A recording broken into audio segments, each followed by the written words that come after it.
Hello my dear curious, welcome back to my channel love is life 2.0। Then आप सुन रहे हो कुछ लम्बे मोहब्बत के। सो गाइस, इस स्टोरी के लास्ट एपिसोड में आपने सुना ही था कि जो हमारी ईशा रहती है वो अनकॉन्शियस हो गई रहती है। ईरा बहुत गुस्से में रहती है। उसको इस हालत में देख करके वो मुस्कान के पास जाती है, उसको दो तीन चमेट लगा देती है। इस बीच जन्नत कुछ नहीं कर पाती क्योंकि यार उसका ये हक था, क्योंकि उसकी जान को कोई और टच करे ऑब्वियसली कुछ किसी को पसंद नहीं था। लेकिन जन्नत अब उसके उसके हाथ में कुछ नहीं था, क्योंकि उसको लगा था कि वो समझेगी, लेकिन ये सब कुछ नहीं था। मुस्कान का जो फेस का जो स्माइल था ना, और भी ज्यादा बदतर से बदतर था। मतलब बहुत गंदे तरीके से स्माइल करती है, जिससे जन्नत को भी समझ आता है कि यार ये अब नहीं संभलेगी।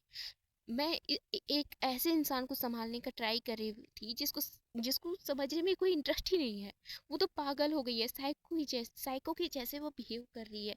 मैं क्या उसको समझा रही हूँ या पता नहीं, लेकिन ऐसे बोल के जो जन्नत रहती है वो मन ही मन सोच रही होती है, कुछ भी नहीं बोल रही होती है।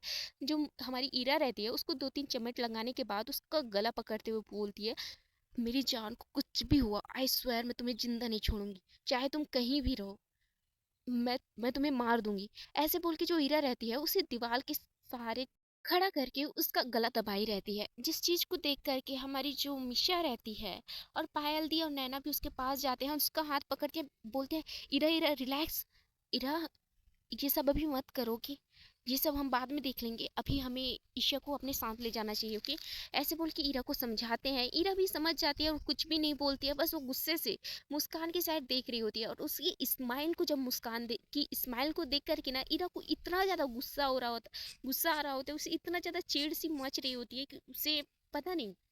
देन इधर मिशा भी रहती है, उसको भी गुस्सा आ रहा होता है, लेकिन वो कुछ नहीं करती है।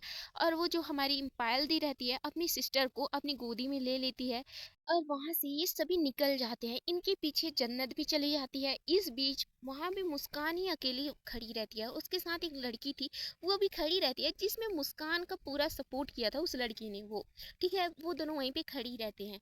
वो लड़की मुस्कान के पास जाकर बोलती है, मुस्कान तुम्हें पता है ना तुमने क्या किया है? अब मुझे भी नहीं पता था कि ये किसी और को पसंद करती है। वो लड़की सच में, पता है ना वो कौन है? तुम्हें पता है, अगर ईशा को पता चला ना, हम हमें ना दो चार धारा लगा कर सीधा जेल के अंदर डाल देगी। तो सामने से मुस्कान बोलती है, आई डोंट केयर, मुझे पता है कि वो मुझे बहुत ज़्यादा पसंद करती है, लाइक करती है, उसके दिल में मेरे लिए फीलिंग अभी भी है।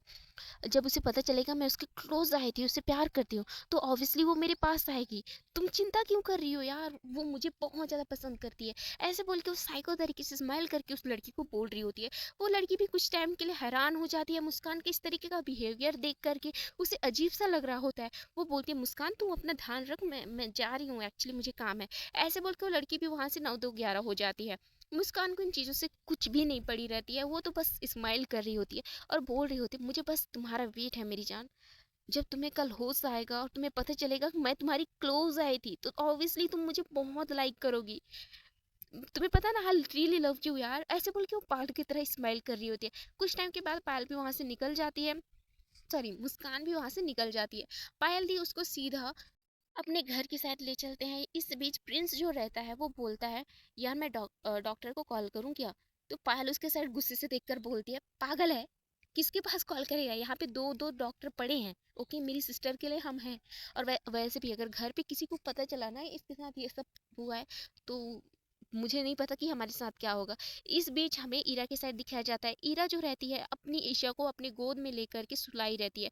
वो बस उसके फॉरहेड को बहुत अच्छे से सहला रही होती है, उसके साइड बहुत प्यार से देख रही होती है, उसकी आंखों में आंसू रहता है। और वो बस ये बोल रही होती है, बेबी आई डोंट नो मुझे कैसे लेट हो गया था, अगर 2 मिनट पहले आ गई रहती तो ये सब आपके साथ कुछ भी नहीं होता जान, आई एम रियली सॉरी। ऐसे बोल के वो बहुत ज्यादा, उसका पूरा फेस जो रहता है ना रेड हो गया रहता है, उसके आँख जो रहते हैं ना पूरी तरीके से रेड हो गया रहता है। ऐसा लग रहा था कि कुछ टाइम में ही जो हमारी ईरा है वो रो ही देगी। लेकिन वो खुद के ऊपर कंट्रोल करके वहां पे बैठी रहती है, बस वो हमारी ईशा के साइड बहुत प्यार से देख रही होती है। ये लोग अपना जो ड्राइविंग कंप्लीट करते हैं एंड अपने घर के बाहर पहुंच जाते हैं। जो पायल दी रहती है फिर से अपनी सिस्टर को उठाती है गोद में, और जो हमारी नैना को बोलती है और ईरा को बोलती है, जाकर लीड करो मॉम डैड, जाग रहे हैं या सो गए हैं। मीशा बोलते ठीक है दी हम जा रहे हैं। ऐसे बोल के मीशा पहले चली जाती है, चारों साइड देखती है, एक दूसरे को बताते हैं। फिर उसके बाद ये दोनों जो रहते हैं ना अंदर में सीधा आ जाते हैं। इस बीच पायल दी भी अपनी सिस्टर को पकड़ के सीधा अंदर की ओर बहुत जोर से चली जाती है। प्रिंस बोल तो रहा था कि यार मुझे पकड़ने दे, मुझे पकड़ने दे। पायल बोलती है सब तेरी वजह से हुआ है। तो बोलता है मेरी वजह से क्या हुआ है, तुम लोग ने, तुम्हारा प्लान था यार, मेरा क्या प्लान था। अगर मेरे लवर को पता चला ना तो वो तो मुझे मार ही डालेगा। ये सब वो लड़का प्रिंस सोच रहा होता है। अब छोड़ते हैं यार। तो इसके बाद ये सभी जो रहते हैं ईशा के रूम पे पहुंच जाते हैं। ईशा के रूम पे पहुंचने के बाद ईशा को अच्छी तरीके से वहां पे लेटाया जाता है। मुस्कान जो रहती है, सॉरी हमारी पायल दी जो रहती है, ईरा की साइड देखती है और चुप रहती है। लेकिन उसका बोलने का बिल्कुल भी हिम्मत नहीं था, क्योंकि यार ये सारी प्लानिंग तो उसी ने की थी। तो वो खुद के ऊपर कंट्रोल करती है। ईरा को बोलती है बेटा आप यहाँ पे आकर बैठ जाओ, ओके। तो ईरा जो रहती है अपना सर हाँ में हिलाती है और ईशा के पास बैठकर उसका हाथ पकड़ी रहती है। तो पायल दी जो रहती है नैना की साइड देखते हुए बोलती है नैना आपको क्या लगता है इनको कुछ मतलब दिया है क्या, मतलब समथिंग कुछ भी। तो सामने से बोलती है यार आपने जितना बताया उसके अलावा तो उन्होंने सॉफ्ट ड्रिंक ही पिया था, तो हो सकता है उस सॉफ्ट ड्रिंक में कुछ गड़बड़ हो। तो सामने से उसकी सिस्टर बोलती है, पायल दी बोलती है आई डोंट नो, एक्चुअली मुझे भी लग रहा है। तो बोलती है गलती तो आपकी है ना, किसने बोला था कि आप लोग को वहां पे जाने के लिए। तो पायल अपना कान पकड़ के बोलते हैं baby I don't know baby, आज पता नहीं सडन हम लोग का प्लान बन गया था वहां पे जाने का, इसलिए हम चले गए थे। देन खुशी की बात भी थी यार, ईशा को एक्सेप्ट कर लिया था उसकी फैमिली ने, ईरा की फैमिली ने। तो ये सारी बातें ये दोनों खोपचे में आकर, मतलब कोने में आकर के ये दोनों एक दूसरे से बात कर रहे होते हैं। नैना तो बहुत गुस्से में थी, वो कुछ समझने के मूड में नहीं थी। लेकिन सिचुएशन को देख करके वो शांत थी, ज्यादा पायल के ऊपर नहीं चिल्ला रही होती है। इस चीज़ से पायल बेखबर तो नहीं रहती है, उसे समझ आ रहा होता है कि क्यों वो मेरे को डांट नहीं रहे हैं। इसलिए वो भी ज़्यादा उनको एक्सप्लेन नहीं करती है।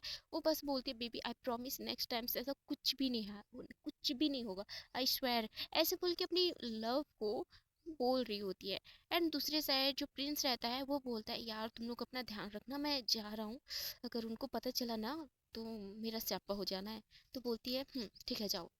ऐसे बोल के प्रिंस को वहां से भेज दिया जाता है। मिशा जो रहती है अपनी दी को बोलती है दी आई थिंक हमें इरा को यहीं पे छोड़ देना चाहिए, इन दोनों को अकेले। आप दोनों जाओ रिलैक्स करो सो जाओ, मैं भी अपने रूम पे जा रही हूँ। तो बोलती हूँ मिशा जो रहती है रूम से बाहर जाने से पहले वो ईरा के पास आकर बोलती है ईरा प्लीज, ईशा की कोई गलती नहीं थी, वो बस सॉफ्ट ड्रिंक ही पिया था, उसने कुछ और नहीं पिया था। आई स्वेयर उसने अल्कोहल को हाथ भी नहीं लगाया था। बट बट यार मुझे पता नहीं ऐसा ऐसा इसने क्या पी लिया है जो ये इस तरीके की, मतलब ये अनकॉन्शियस हो गई थी, नशे में चली गई थी, आई डोंट नो। तो इरा बोलती है मिशा रिलैक्स, मैं गुस्सा नहीं हूँ, मुझे पता है ये अल्कोहल को हाथ नहीं लगाएंगे, मुझे पता है। लेकिन तो बोलती है आप जाओ रेस्ट करो, मैं हूँ उनके पास। तो ऐसे बोल के वो मिशा को वहां से भेज देती है। देन उस उनके जाने के बाद जो ईरा रहती है वो डोर लॉक करने के बाद वो वॉशरूम में चली जाती हैं। वो एक टॉवल को भिगो करके अपनी जान के पास वापस आते हैं, ईशा के पास वापस आती है और उसके फुल बॉडी को आराम से क्लीन करना स्टार्ट कर देती है। फर्स्ट उसका फेस जो रहता है क्लीन करती हैं, हैंड वैंड सब कुछ क्लीन करने के बाद उनको ड्रेस अप करवाती हैं। उनको ड्रेसअप कराने के बाद उनको वहाँ पे आराम से लेटाती हैं और उनकी साइड बस इरा देख रही होती है कि आप प्लीज़ ठीक हो जाओ यार। पता है ना मैं कितना डर गई हूँ, मुझे समझ नहीं आ रहा है, मुझे ऐसा लग रहा है उस इंसान को जाकर ना मैं मार दूँ। मैंने तो फर्स्ट टाइम उसको माफ़ कर दिया, इस बार अगर आपको कुछ भी हुआ ना, कुछ भी, आई स्वेयर उसको मैं मार दूंगी। ऐसे बोल के इरा जो रहती है मन में सोच रही होती है, उसकी आंखों से आंसू भी निकल रहा होता है। वो समझ नहीं पा रही होती है कि आज उसके साथ हुआ तो हुआ क्या। आंसू की कुछ बूंदे जो रहते हैं ईरा के हाथ, सॉरी ईशा के हाथ पे भी गिरते हैं, जिसकी वजह से ईशा थोड़ा सा होश में आती है। लेकिन अभी भी वो नशे में रहती है। वो ईरा को देख करके बोलती है बेबी रो क्यों रहे हो यार, मैं यही हूँ ना, आओ सोते हैं। ऐसे बोलकर उनको खींचती है, अपने बाहों में लेती है, उनको टाइटली हक करके बोलती है रोना वोना कुछ नहीं है, आपको पता है मेरी सासू मम्मी ने मुझसे इम्प्रेस हो गई हैं। सो हम दोनों का रिलेशन उन्होंने एक्सेप्ट कर लिया है, सो डोंट वरी ओके। ऐसे बोल के टाइटली हक कर लेती है। तो वो बोलती है आपको पता है आज ना मेरे को आप चारों जगह दिख रहे हो, मतलब हर जगह पे आप मेरे को दिख रहे हो, आप एक नहीं दो चार बन गए हो सीरियसली। मुझे पता नहीं है मैं इतना खुश हो गई हूँ या पागल हो गई हूँ, मुझे समझ नहीं आ रहा है कि मुझे प्यार आपसे इतना सारा हो गया है। तो आई रियली लव यू, ऐसा बोल के उनको टाइटली हग करके वहीं पे लेटी रहती है। लेकिन जो ईरा रहती है, उनकी ये बातें सुन के उनको बहुत ज़्यादा अच्छा भी फील हो रहा होता है, रिलैक्स भी फील हो रहा होता है, लेकिन उसको समझ नहीं आ रहा होता है कि वो क्या ही बोले। ऐसे ही ये दोनों जो रहते हैं हक करके सोए रहते हैं। देन ये रात ऐसी कट जाती है काली रात की जैसे। एंड नेक्स्ट मॉर्निंग का डे हमें दिखाया जाता है कि जो हमारी ईरा रहती है वो पहले उठ जाती है, ईशा की साइड देखती है, उसके फॉरहेड पे एक प्यारी सी किस करने के बाद वो वॉशरूम में चली जाती है। वॉशरूम में जाकर के वो बात लेती है, बात लेने के बाद वो बाहर आकर फिर से ईशा की साइड देख रही होती है। ईशा को देखने के बाद उसके पास आती है और उसके पास बैठ करके उसके बालों को सहलाने लगती है, उसके सर को सहलाने लगती है। देन उसके बाद उसके लिप्स पे एक छोटी सी किस करके बोलती है, baby I am sorry, I think ये मेरी मिस्टेक है। अगर मैं जल्दी वहाँ पे पहुँच जाती ना तो कुछ भी नहीं होता आपके साथ ये सब। I am really sorry. ऐसे बोल के जो ईरा रहती है, ईशा की साइड बहुत ज़्यादा मतलब वो रहता है ना, रोने के तगार पे रहता है, वैसे ही वाला जो फेस रहता है उसका बना रहता है, लेकिन खुद के ऊपर कंट्रोल करती है और उसके पास ही बस बैठी रहती है। कुछ टाइम के बाद जो ईशा रहती है उसकी आंखें खुल जाती है और वो सामने देखती है तो वहाँ पे ईरा रहती है। ईरा को देख करके वो शॉक्ड हो जाती है। देन इसी बीच उसको वो सारी बातें याद आना स्टार्ट हो जाती हैं जो कि उसके साथ वहाँ पे हुआ था। इस बीच वो उस इमेजिनेशन समझो या जो भी समझो, उसमें वो मुस्कान को देख रही थी, जिस तरीके से वो एक डेविल से स्माइल कर रही होती, क्रीपी से स्माइल कर रही थी। उस स्माइल को देख कर के किस तरीके से ईशा इतना ज़्यादा तकलीफ में हो रही थी, ये सब कुछ वो याद कर रही होती है। लेकिन इसी बीच वो नशे में ज़्यादा होने की वजह से वो मुस्कान को ईरा समझ के उसके पास उसके क्लोज आने के लिए रेडी हो गई थी। लेकिन इन चीज़ों को याद करके ईरा को बहुत गुस्सा आ रहा होता है, सॉरी ईशा को बहुत गुस्सा आ रहा होता है खुद के ऊपर, और खुद के ऊपर कंट्रोल नहीं कर पा रही होती है। लेकिन इसी बीच वो ईरा की साइड देखती है और कुछ नहीं बोलती, बस चुपचाप वहाँ पे बैठी रहती है। ईरा इस तरीके से ईशा को देखकर थोड़ा शॉक्ड होती है, लेकिन वो कुछ नहीं बोलती है, बस उसके साइड बस देख रही होती है। कुछ टाइम के बाद ईरा बोलती है, आप फ्रेश होकर नीचे आओ, ब्रेकफास्ट कर लेंगे। तो सामने से ईशा अपना सर हाँ में हिलाती है, बिल्कुल भी ईरा के साइड नहीं देखती है, और उसकी आंखों से मतलब नजरें मिलाना उसका बहुत ज्यादा मुश्किल हो रहा होता है। वो बहुत बहुत ज्यादा खुद के ऊपर कंट्रोल कर रही होती है, खुद के ऊपर वो इतना ज्यादा गुस्सा हुई थी ना कि क्या ही कहें। देन ईरा के वहां से जाने के बाद ईशा जो रहती है वो गुस्से में वहां जो पिल्लो रहता है उसे नीचे फेंक देती है और बोलती है, यार मैं क्यों गई वहां पे, अगर नहीं गई रहती तो ये सब कुछ भी नहीं होता, सब मेरा फॉल्ट है। किसने बोला था उस जूस को पीने के लिए, मुझे समझ जाना चाहिए था कुछ जूस में कुछ ना कुछ तो मिला है, मुझे अकेले बाहर नहीं जाना था। ये सारी बातें ईशा सोच रही होती है, लेकिन अब पछताने से क्या हो सकता है जबकि ये सब हो चुका था। इसलिए ईशा वॉशरूम में जाती है और दीवार को अपने हाथों से मारने स्टार्ट कर देती है, जिसकी वजह से उसके हाथों पे चोट भी लग जाता है, ब्लड भी बहना स्टार्ट हो जाता है। लेकिन वो बिल्कुल भी नहीं रुकती है, उसको वो हर विजन स्टार्ट हो जाता है, मतलब दिखना स्टार्ट हो जाता है, जिसमें वो मुस्कान जो रहती है ईशा के बहुत क्लोज आके रहती है, उसके लिप्स पे किस कर रही होती है। ईशा तो उसको पुश करने का ट्राई कर रही होती है, लेकिन वो पुश बिल्कुल नहीं कर पा रही होती, क्योंकि ऐसा था कि उस टाइम उसके बॉडी में इतनी एनर्जी नहीं थी कि वो सामने वाले इंसान को पुश कर सके। इसलिए ईशा जो रहती है पूरी तरीके से हेल्पलेस हो गई थी, और इस चीज का मुस्कान बेहतरीन तरीके से फायदा भी उठा रही होती है।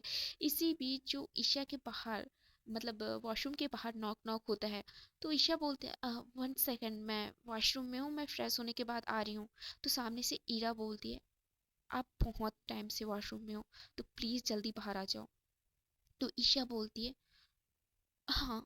ऐसे बोल के वो वॉशरूम से बाहर आ जाती है, बट वो अपना हाथ जो रहता है उसे दिखाती नहीं है, वो छुपाती है, क्योंकि उसको पता था इस चीज को देख देख कर कि हमारी जो ईरा रहती है वो गुस्सा करेगी, इसलिए ईशा खुद के हाथों को कवर करती है, जिससे ईरा को कुछ पता ना चले।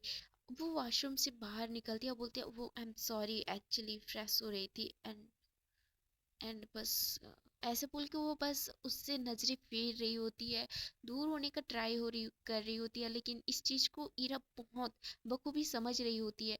वो ट्राई कर रही होती है बात करने का, लेकिन उससे भी बहुत मतलब मुश्किल हो रहा था, वो बिल्कुल भी बात नहीं कर पा रही होती है। बस उसका केयर करना चाहती थी ईरा, इसलिए उसके साथ थी। ये सब उसके माइंड में चल रहा होता है, लेकिन अब क्या है पता नहीं उसे भी। ईशा जो रहती है कबर्ड के पास जाती है, वहां से अपना कुछ कपड़े वगैरह निकालती है और वो फिर से वॉशरूम में चली जाती है। कभी ऐसा नहीं हुआ था कि ईरा ईरा के सामने ईशा इस तरीके से ड्रेस लेकर के वॉशरूम में जाए। फर्स्ट टाइम ऐसा हुआ था कि ईशा वॉशरूम में चली गई थी। इस चीज से ईरा बहुत ज्यादा शॉक्ड थी और उसको पता था ये सब क्यों हो रहा है, किस लिए हो रहा है। और वो पता नहीं उसके दिल पे एक पेन उठ रहा होता है, लेकिन उस पेन को वो कंट्रोल नहीं कर पा रही होती है। वो बोलना चाह रही होती है ईशा को, यार मैं बहुत गुस्से में हूँ, मैं उस मुस्कान को मारना चाहती हूँ, लेकिन आप इस तरीके से बिहेव मेरे साथ मत करो, मुझे अजीब लग रहा है, अब प्लीज मुझसे बात करो। ये सब उससे बोलना चाहती थी। उसके बिहेवियर को देख करके इरा अंदर ही अंदर टूट रही होती है, बिखर रही होती है, लेकिन वो कैसे उसको एक्सप्लेन करे वो खुद ईरा को भी नहीं पता था।